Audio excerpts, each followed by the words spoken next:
Vakar, mīļie pasaku draugi, šodien atklāja Daiga ar saviem mazajiem draugiem. Vai, kādi man mazi mīļi klusi draudziņi. Ar mazajiem draudziņiem lasīsim vienu paisu pasaku. Jā, es zinu, Laicīgiem loķiem, jā, loķi taču ir plēsīgi, ne? Jā. Pasaka saucas 3 lāči. Cik tas ir 3? 1, 2, 3. Kāpēc ir 4 loķi? 4 nav 3. Laikam vesela ģimene, mamma un teica un bērniņš. Tā varētu būt. Kā jums šī tā grāmata ir jauna vai veca? Veca. Kā tu zini, ka veca? Jo mēs viņu neesam. Mēs esam lasījuši. Nekas, ka neesam lasījuši, bet kā tu zini, ka veca? Tāpēc, ka viņa ilgi ir stāvējusi. Kā tu zini, ka viņa ir ilgi stāvējusi? Jo viņam tāda brūna ir. Tāda brūna, viņa ir bez vāka. Un pēc lapām var redzēt, ka viņa ir veca, tāda noņurcīga, nedaudz netīra. Tā ir grāmata no manas bērnības, kad es biju tik maziņa kā jūs. Bēbiņš? Sensenos laikos, vai tad jūs esat bēbiši? Nē. Sensenos laikos, tad man šī grāmatiņa bija mājās. Es gāju 2. klasītē. Man šī grāmatiņa bija tā kā tavu māsa. Nu tad šķirsim vaļā šo skaisto grāmatu. Tur ir arī krāsainas bildes. Ļoti skaisti uzzīmēts. Vīrietis, kurš stāsta pasaku. Par šo meitenīti. Cik meitenītei gadu izskatās? 6. Izskatās 6? Jā. Varētu būt. Bet man liekas, ka drusku vairāk, kaut kāda 7, 8 izskatās, vai ne? Tāda meitenīte izskatās. Smieklīgi. Jums patīk, kā viņa ir uzzīmēta? Smieklīgi. Paskatieties, viņa ir tā kā fotogrāfija pilnīgi, vai ne? Un tikai ar parasto zīmolīti uzzīmēta. Kā var tā uzzīmēt vispār tik skaisti, vai ne? Tikai ar parasto zīmolīti. Tā ir īsta māksliniece, kas tā māk uzzīmēt. Tā ir Maija Tabaka māksliniece. Nu, tad sāksim lasīt to pasaku. Kāda meitene aizgāja no mājām uz mežu. Mežā viņa apmaldījās un sāka meklēt ceļu atpakaļ uz mājām. Tā arī neatrada, bet iznāca mežā pie kādas mājiņas. Kā jums šķiet, kas tur tajā mājiņā dzīvo? Tu domā, ka ragana? Nē, tāda veca tantiņa, kura grib iedot abolīti, lai viņa... Tur dzīvo veca tantiņa, jā? Tā ir tāda. Nezinu. Durvis bija atvērtas. Jūs ietu iekšā? Nē. Neietu svešā mājiņā. Bet ja jūs esat apmaldījušies, jūs esat mežā, jums nav citu variantu, jūs iet iekšā vai tomēr labāk nē? Es meklētu apakaļ taciņu. Jā. Bet re, durvis bija atvērtas, viņa paraudzījās pa durvīm. Redz, mājiņā neviena nav. Tas varbūt ir spoks, neredzamais. Šajā mājiņā dzīvoja 3 Lāči. Jā. Paskatieties, cik interesanti. Lāčiem ir māja.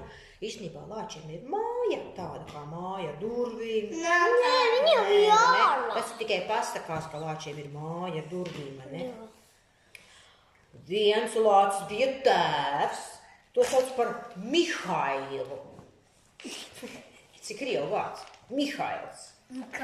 Tās bija liels un pinkains. Otra bija lācene. Tā bija mazāka. Un viņu sauca par Nastju. Nastju? Nastju, arī krievu vārds, jā. Es man futbola staigātājs. Trešais bija mazais lācens. Un viņu sauca par Mišu. Tik pasvarīgi. Jā, Miša. Lāču nebija mājās. Viņi bija izgājuši mežā pastaigāties. Laikam. Mājā bija 2 istabas. Paskatieties, lāčiem pat istabas ir. 2 istabas. Viena ēdamistaba. Un kā jums šķiet, kas otra? Guļamistaba. Pareizi. Meitene iegāja ēdamistabā. Paskatāmies bildi, ko viņa dara. Jo viņa grib ēst ļoti. Viņa ēd no lāču bļodiņas. Es notupušies uz nezināju, ka celīšiem. lāčiem ir blodas. Jā, redz, pasakā, lāčiem ir bļodas. Interesanti. Ieraudzīja uz galda 3 bļodas ar viru. Kas ir vira? Karote. Nē, karote tā nav. Pulkstens. Tā ir kaut kāda putra vai zupa vira. Nu, kaut kas samais, kaut kas izvārīts vira. Pirmā bija ļoti liela bļoda. Kā jums šķiet, kam piederēja šī bļoda? Lāčiem. Tētim Mihailam. Otra bija nedaudz mazāka. Kam tā bija? Mammai. Jā, mātes bļoda. Un trešā zilā bija mīšas bļodiņa. Pie katras bļodas atradās karote. Liela, vidēja un maziņa. Lielāka ir tētim, vidējā ir mammai un maziņā ir bērniņa. Meitene paņēma vislielāko karoti. Nostrēbās no vislielākās bļodas. Pēc tam paņēma vidējo karoti un nostrēbās no vidējās bļodas. Pēc tam paņēma mazo karotīti un nostrēbās no zilās bļodiņas. Un mišas vīra viņai likās visgaršīgākā.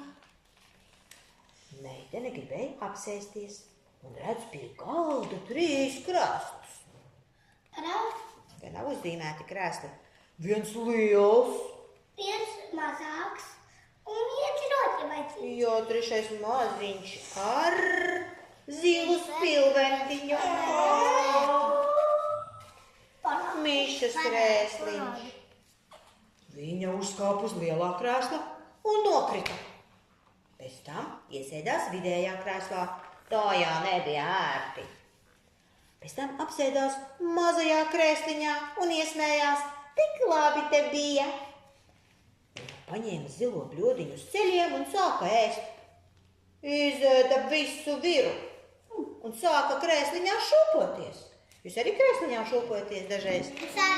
Jā, dažreiz, kad man ir normāls krēsls, Jā. protams, šūpojos. Un ko tad es saku, kad jūs šūpojaties krēsliņā? Nevajag tā darīt, tā var nokrist. Tā var nokrist, jā, un arī krēsliņu var salauzt, vai ne? Oh, krēsliņš salūza.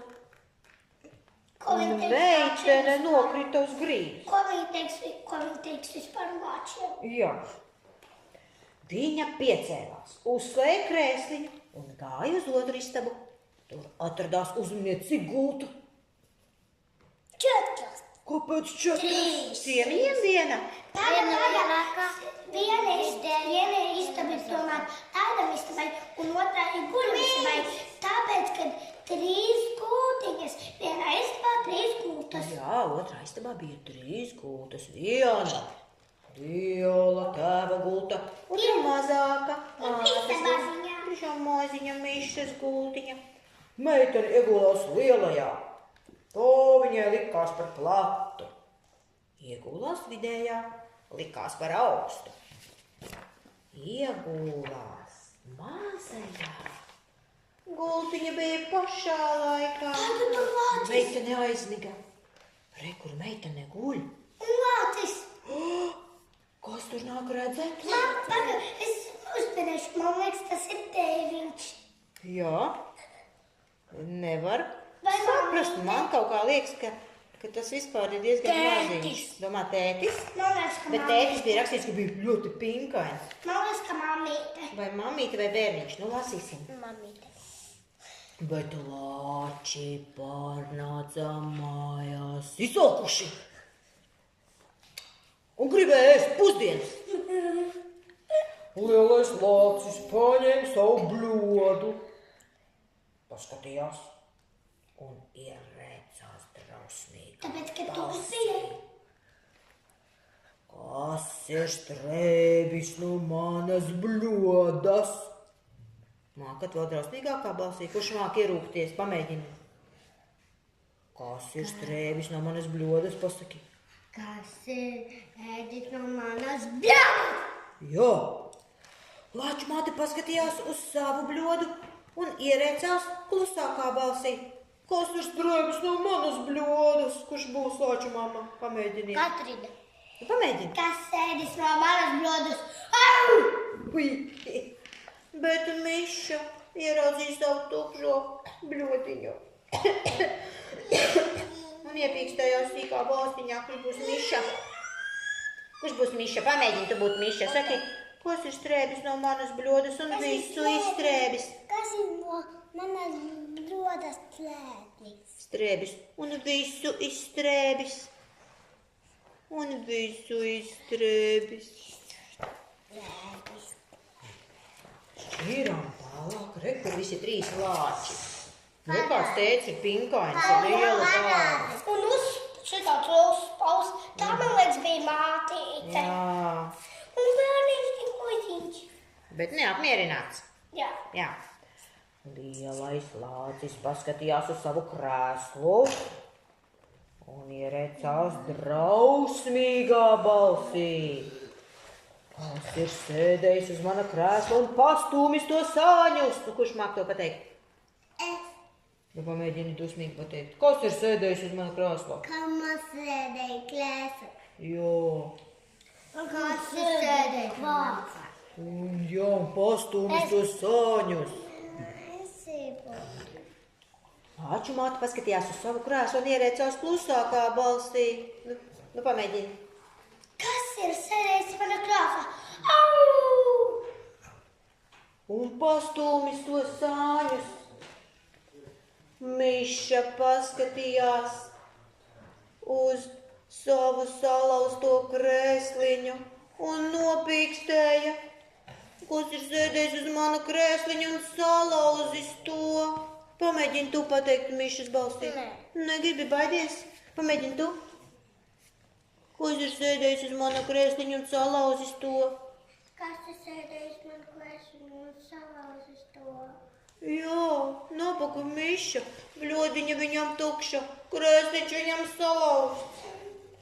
Lāči iegāja otrā istabā. Būtā. Kas ir gulējis manā gultā un to sajaucis? Lielais lācis ierēcās drausmīgā balsī. Kas ir sēdējis manā būtā? Ui! Tā. Kas ir gulējis manā gultā un tu sajaucis? Ierēcās klusā balsī lāču māte. Kurš grib lāču mātes balsī ierēkties? Es. Nu, pamēģini. Kas ir gulējis manā būtā un sajaucis viņu? Ui! Bet Miša pielika soliņu, ielīda savā gultiņā. Un kas tur ir? saplēsta. Vai tad bija saplēsta? Kas tur ir gultiņā? Miša! Nē, tā meitenīte! Jā, un iepīkstējās sīkā balstiņā, kas ir gulējis manā gultiņā, un pēkšņi viņš ieraudzīja meiteni un iespiedzās tā, it kā viņam gals būtu klāt, kā viņš iespiedzās. Domājās, vai ne? Viņa gultā kaut kas ir. Te viņa ir, turi, re, kur viņa, ai, turi. Viņš gribēja tai iekost. Meitene atvēra acis, ieraudzīja lāčus un metās pie loga. Logs bija vaļā, viņa izlēca pa logu un aizskrēja. Lāči viņu nepanāca. Nu, tāda bija mums pasaka par 3 lāčiem. Bet tagad gan teiksim bērniem. Saldus saprīšus un